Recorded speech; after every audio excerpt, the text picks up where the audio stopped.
नौकरानी है कि तू जैसे चाहे लिखबा वो कहानी है। अरे बोला हम मेहर है तोहार कि नौकरानी है कि तू जैसे चाहे लिखबा वो कहानी है। हर साल देवा घर जाला अकेले असहम हो जाए। हर साल देवा घर जाला अकेले असहम हो जाए। भाई खाली झूठ बोले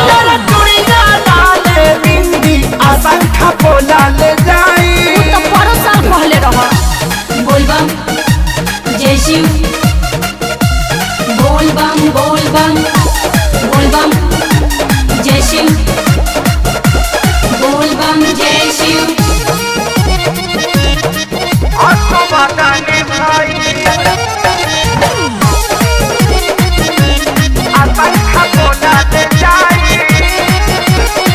तोहराए भुलावैला से ना भुलाए बात जानला। हाँ न कहबा तबले खाना न खाए अब तू मानला। तोहरी गौरी लेनी हो दावा सुनाए धानिया बोले हाथ बहू दे सके ते बात परेशानिया हमेशा ये रहेला। हवा तू बहुत चालू तोहरा जाल में हम ना आए। हवा तू बहुत चालू तोहरा जाल में हम ना आए। असरदानी भाई गुड़िया नाले बिंदी संखा बोला ले आई। बोलबम बोलबम जय शिव जय शिव।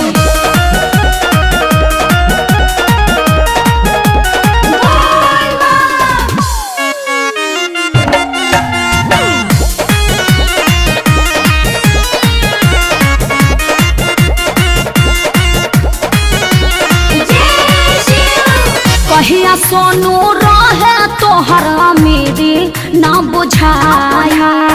जिद कैले बिना घुमबले हो उ दिन आए।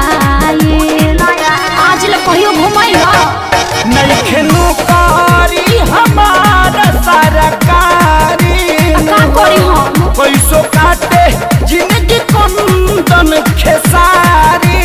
हाँ तो सुन लो कैला जकवनो धोखा तोहके एह बेरा बताए। कैला जकवनो धोखा तोहके एह बेरा बताए।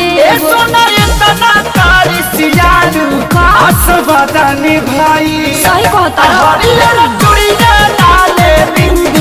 संखा बोला ले आई। हम मेहर है तोहार कि नौकरानी है कि तू जैसे चाहे लिखबा वो कहानी है।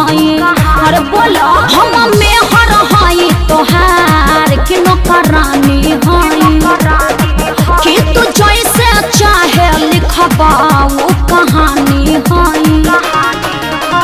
हर साल देवा घर जाला अकेले असहम हो जाए। हर साल देवा घर जाला अकेले असहम हो जाए। असरदानी भाई खाली झूठ बोले बिंदी असंख्य बोला ले जाई। अच्छा ठीक है बाबू देख लेता नहीं।